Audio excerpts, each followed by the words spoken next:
am na sur la loi d'amnistie dina am ay lenteur dina am ay rëq-rëq moom ci la daal di xëy def ab jàngat moom Sud Quotidien entre incertitude juridique ak enjeu d'interprétation ci donc loi boobu lee noonu la ko daal di xëyee ci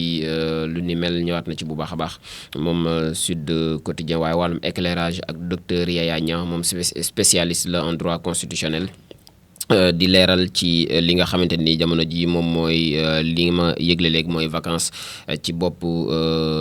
conseil constitutionnel ginnaaw génn ko àdduna Mamadou Badio Camara ak recours bi nga xamante ni opposition bi dugaloon nañ ko di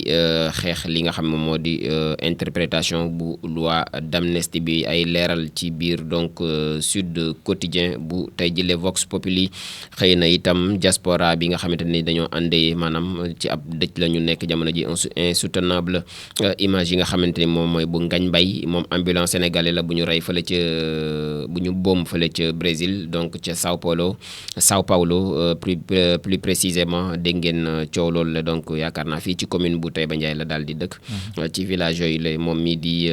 Ngagne Mbaye donc ñu daal di koy faat fële ca Brésil ca Sao Paulo kii di ministre bi nga xam moom la ñu dénk wàllum affaires étrangères ak ambassade bu Sénégal fële ca Brésil ñoom ñu ngi promettre nag ngir daal di tirer toute la lumière ci lii nga xam moom mooy circonstance yu drame boobu léegi nga xamante ni moom moo xew ba ñu faat kii di Ngagne Mbaye ñëwaat na ci bu baax a baax moom Vox Populi mission pôle territoire acte 3 ak acte 4 décentralisation foncier ñëwaat na ci ak Diamé Signaté moom mooy DG bu ADL mu ngi nag faire le point maanaam taxaw na def seetlu ci li nga xam ne moom mooy mission pôle territoire acte 3 ak acte 4 bu décentralisation foncier le Sénégal ne se développera qu'à partir de ces territoires maanaam Sénégal mënul daal di soqaliku te du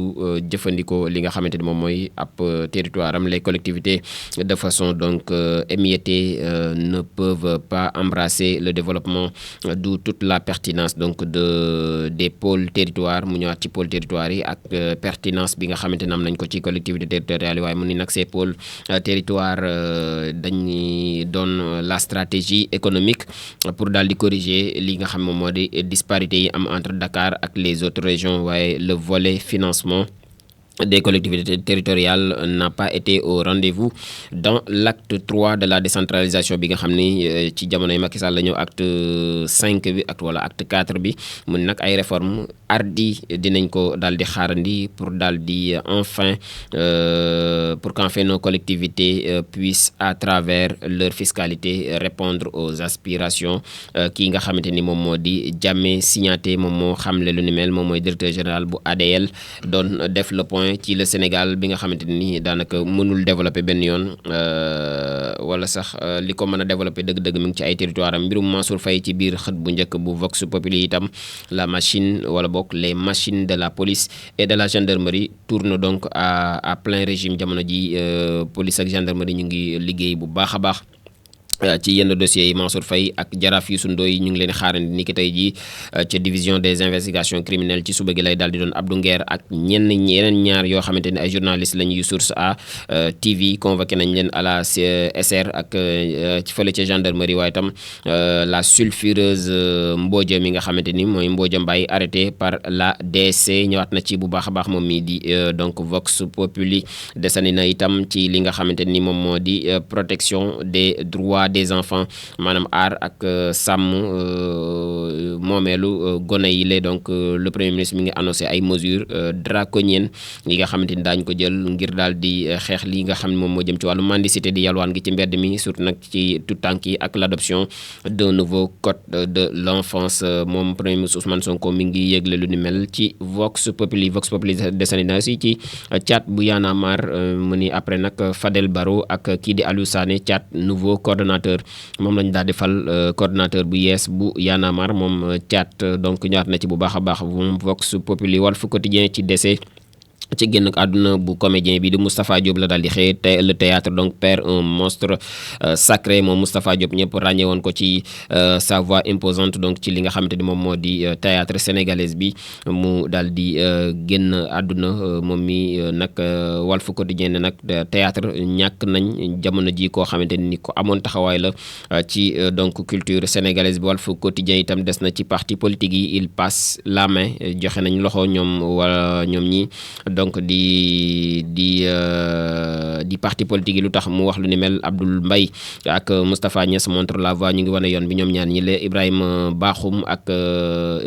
analyste politique la mu ni nag tey l'électorat jeune a un discours copié sur les influenceurs électoraux bu ndaw bi daal mooy jeunes yi seen discours yëpp daanaka dañ ko copier ci ay influenceur ñëwaat na ci bu baax a baax moom mi di Walf Quotidien mendicité des enfants ak Sonko mi nga xam ni ma ngi cay daal di jublu.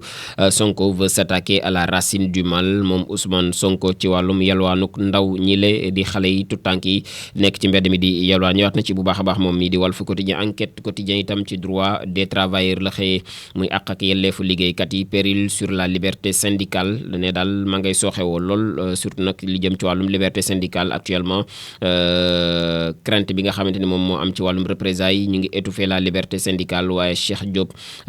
bu CNTS FC mu ni nag le délégué ne peut être licencié que sur autorisation de l'inspection du travail. maanaam délégué bi kenn mënu koo dàq lu mooy ay autorisation yu jóge ci inspection du travail, un droit pas suffisamment protecteur contre les licenciements. mu ñëwaat ci bu baax a baax moom mi di Enquête Quotidien. des na ci Mansour Faye ak coowam loolu le donc Mansour Faye contre-attaque. en vérité ils n'ont rien sur personne. ne daal dëgg-dëgg gi daal moom mooy am ñu lenn ci kenn moom Mansour Faye loolee di xalaatam tey ci Enquête Quotidien. Ngagne Mbaye mi nga xamante ni moom it ca Brésil lañ ko daal di faate doomu Sénégal la mort de trop noné la ko daal di titré moom mi di Enquête Quotidien. des ci le pouvoir de dire non ak de Villepin mi nga xamante ni Badinter ak Badio Camara ou l'honneur de désobéir. donc ñëwaat ci bu baax a baax ay figures yoo xamante ni daanaka fi Badio Camara jaar nañ fa ngir daal di teewal seen démocratie. ñuy ay exemple muy Villepin di Badinter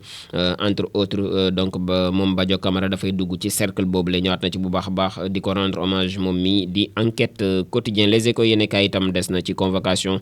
tous azimuts d'acteurs de la presse maanaam ñi nga xam ñu ngi yëngu daal ci wàllum tasum xabaar. ñu ci bari ñu ngi leen jamono ji di daal di convoquer sale temps pour le journal pour journaliste. sale temps pour journaliste et chroniqueur. jamono ji ñu ngi passé nag ay temps yoo xamante ni neexul lenn chroniqueur yeeg journaliste yi. Simon Faye bi nga xamante ni édifié nañ ko sur son sort wala sax dinañ ko édifier sur son sort ni ki tey jii ak yeneen ñaari journalistes yu Source A TV yi nga xamante ni ak Abdou Nguer convoqué nañ leen fële ci SR ak Bougane Gueye Dany convoqué à la brigade de recherche. moom itam di njiitug des médias ñëwaat na ci bu baax a baax moom it di Les Échos yéen kaay. question d'actualité bi nga xam ni au gouvernement tey jii une partie de l'opposition parlementaire budd Sonko. benn ci parti opposition parlementaire bi gedd nañ kii di Ousmane Sonko. ils ont décidé de ne pas suivre le premier ministre Alioune Souaré. c'est une décision irréfléchie et irresponsable. moom loolee la xalaat moom Alioune Souaré ne daal décision la boo xamante ni xalaatuñ ci waaye sax àndut ak benn responsabilité. page 2-5 moom lañ ko daal di jagleel tey. Ziguinchor ak Air Sénégal bi nga xam mi ngi au chevet des enfants vulnérables et orphelins donc de pépinière de Cabrousse ak bu Oussouye. ñëwaat na ci bu baax a baax moom mi di Les Échos. lii quotidien itam ci convocation arrestation ak menace la xëyee ak la presse traquée. presse bi daal jamono ji ñu ngi ci tànki yoon. nul n'est au-dessus de la loi. il faut le savoir aussi. près d'une dizaine de journalistes yoo xam ne convoqué nañ leen entre 2024 jàpp 2025 waaye après Simon Faye Omar Ndiaye ak Fatima Coulibaly ñoom ñu ngi leen xaarandi ca brigade de recherche TFM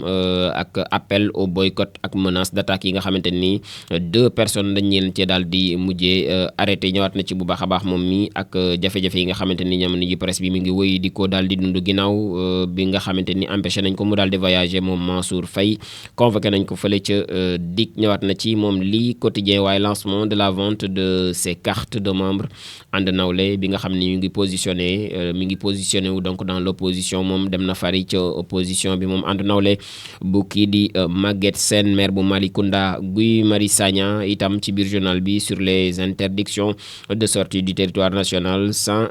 notification du gaspillage d'énergie. noonu la ko daal di jàppee moom Guy Marius Sagna. Y'en a marre Thiat bi nga xamante ni wutu na donc moom mooy nouveau coordinateur bu Y'en a marre googule moom Thiat. Libération yéene kaay xëyee na moom itam association de malfaiteurs trafic international de cocaïne ak blanchiment de capitaux. ñoom SR lu ñu daal di def moom mooy frapper au cœur d'un cartel de la drogue maanaam ñi nga xam ne daal ñoom ñooy sax les cerveaux yi nga xam ñoom ñoo doon séddale wàllum sinébar foofee la waa SR daal di dugg jaxase ko ba daal di ci am ñu daaneel ñëwaat na ci bu baax a baax moom Libération yéen a kaay usine bu Touba gaz bi nga xamante ni ñoom it gendarmerie dafa daal di déjouer ab attaque armée boo xamante ni mu ngi fa doon waaj a am foofee ca Touba gaz. Les malfaiteurs ont enregistré des blessés après des échanges de tirs avec l'ESI de Touba waaye ci nga xamante ni moom mooy li ñu abandonné sur place mooy le coffre contenant 94 millions de francs CFA bi ñu bëggoon a yóbbu ñoom malfaiteurs yi qu'il tentait donc d'emporter ñëwaat na ci bu baax a baax ak liggéey bu am solo bi nga xam ni ESI ba daal nañ koy mujjee def foofee ca Touba gaz waaye moom mii di Libération xëyee na ki nga xamante ni moom moo di Waly Diouf Bodian responsable bu Pastef la il faut démanteler l'OFNAC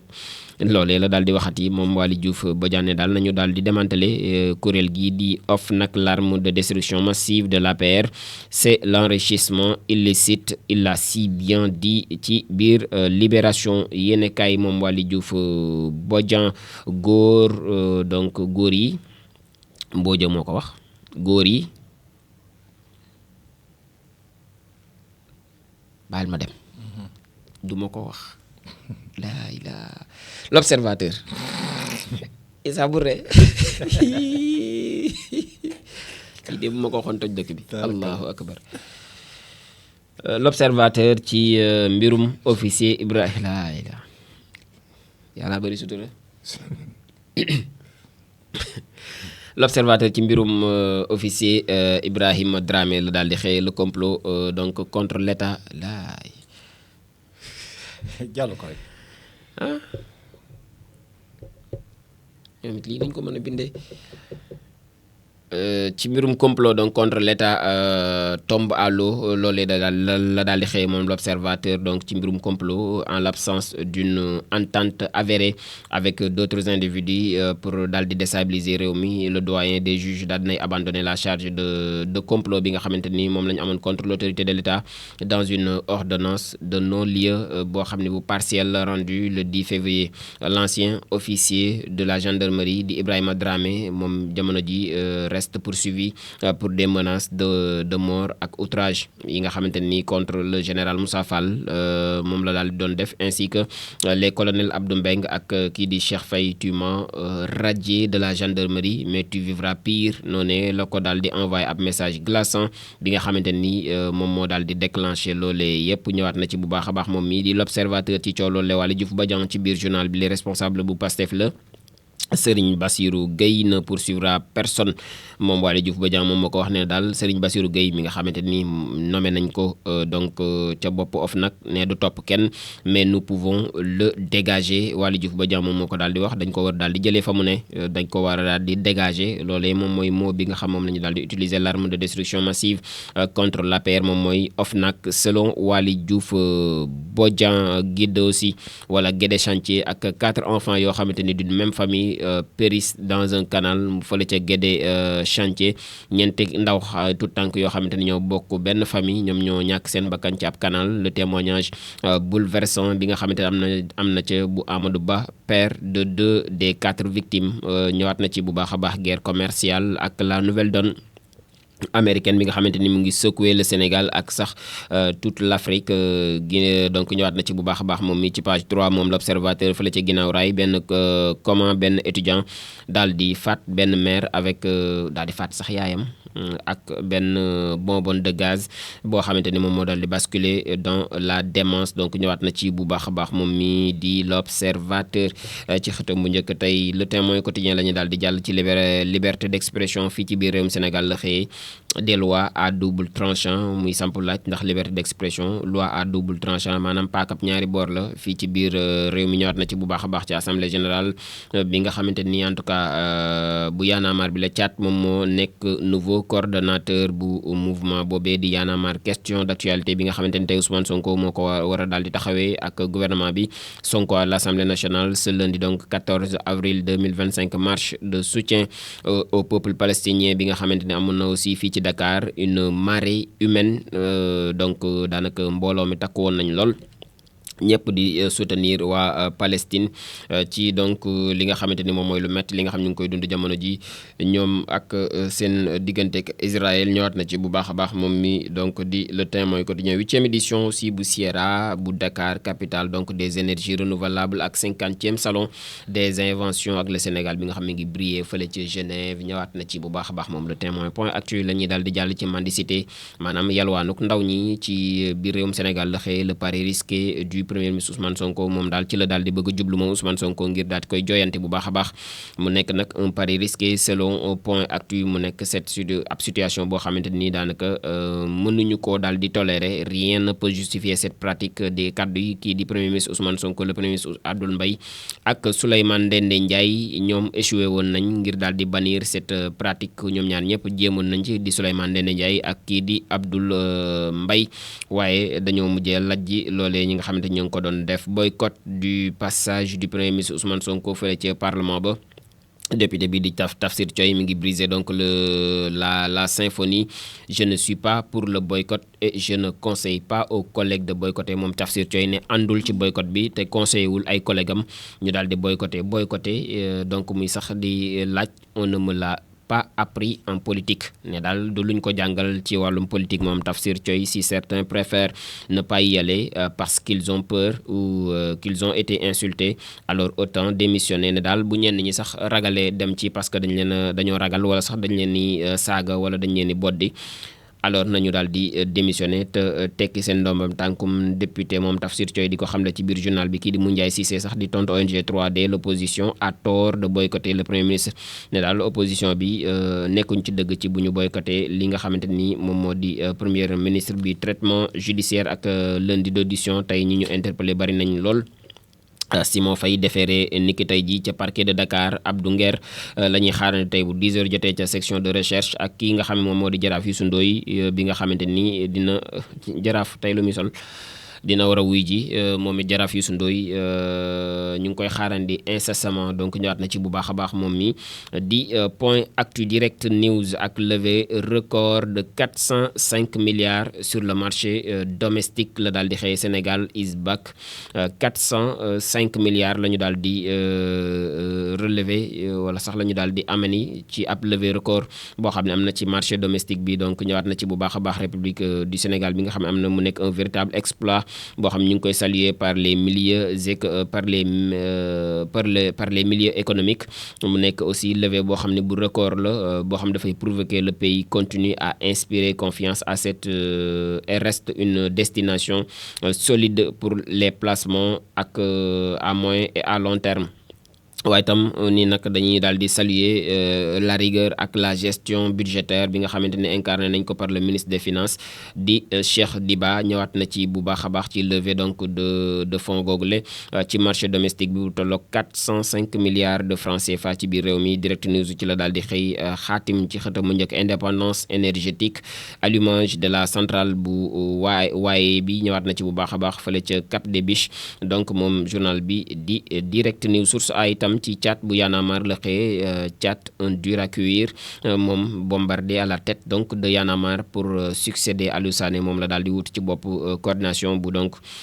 ci nekk coordonnateur bu yees bu Y'en a marre boobule balai d'opposition à la division des investigations criminelles ak la gendarmerie Sora convoqué du Sora mi toog mais Sora Faye la bugg donc noonu la ko daal di titré dans l'antichambre moom mi di source a ne daal Mansour Faye convoqué nañ ko waaye Bougane Gueye mu ngi dans l'antichambre titre donc le journal sera convoqué Boug dans l'antichambre de journalistes ci biir journal ba léegi de Source A TV yi nga xamante ni ak benn chroniqueur bii di Abdou Nguer ñu ngi leen di xaarandi fële ca section de recherche aussi niki tey jële aux origines d'une convocation mu wax ñëwaat ak jun ci li tax sax ñu convoqué ñooñu le moom mi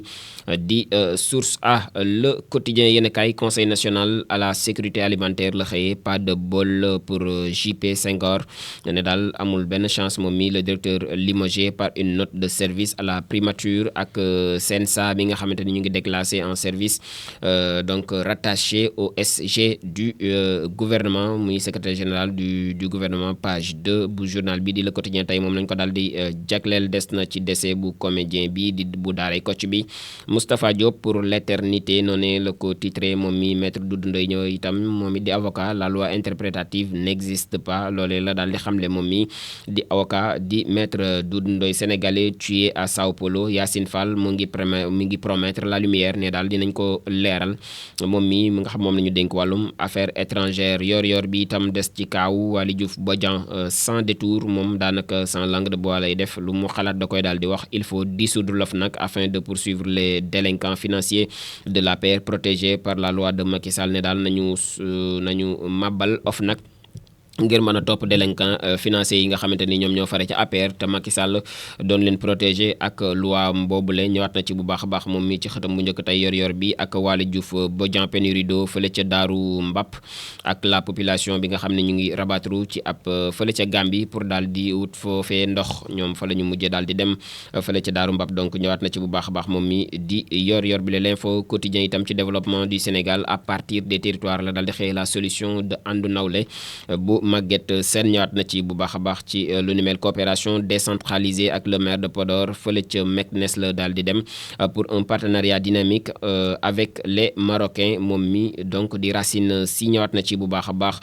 confronté donc à un problème administratif et non à une interdiction de sortie dañoo juum du problème du terewuñ ko mu génn réew mi waaye mbirum administratif moom moo taxoon ñu bloqué ko moom mi di Racine Sy donc mbir ya leer na ñëwaat na ci bu baax a baax moom l'info yéen kaay réew mi quotidien ci génn ko àdduna bu Moustapha Diop la daal di xëyee donc le monde du cinéma et du théâtre en deuil décès de Moustapha Diop de daaray Kocc noonu la ko daal di titré moom réew mi quotidien Le Soleil itam ci 50e salon des inventions de Genève la xëyee la belle moisson donc du Sénégal taxawaay bu am solo lañ fa daal di def ñoom waa Sénégal nos représentants donc ont obtenu 5 médailles d'or dont 4 avec les félicitations du jury, une d'argent et 4 de bronze mu nekk ndam ak raaya yi nga xamante ni jëlee nañ ko ci 50e salon des inventions fële ca Genève di ay ndaw yi Sénégal maanaam ña fa teewal Sénégal waaye des na moom mi di Le Soleil yéenekaay ci série d'activités de la SSPP ak Le Soleil fële ca Saint-Louis l'astre irradie la capitale du Nord le temps d'un week-end ci la daal di descendi donc ñëwaat bu baax a baax ci jéego yi ak activités yi nga xam def nañ ko fële ci Saint-Louis ñoom groupe Le Soleil dañuy jeexal ak tàggat yaram door ko ak réew mi quotidien sport plus ci MMA la daal di xëy ak Tapha Tine mi nga xam dafa daal di KO adversaire am di Benz ñëwaat na ci bu baax a baax moom mi di réew mi quotidien sport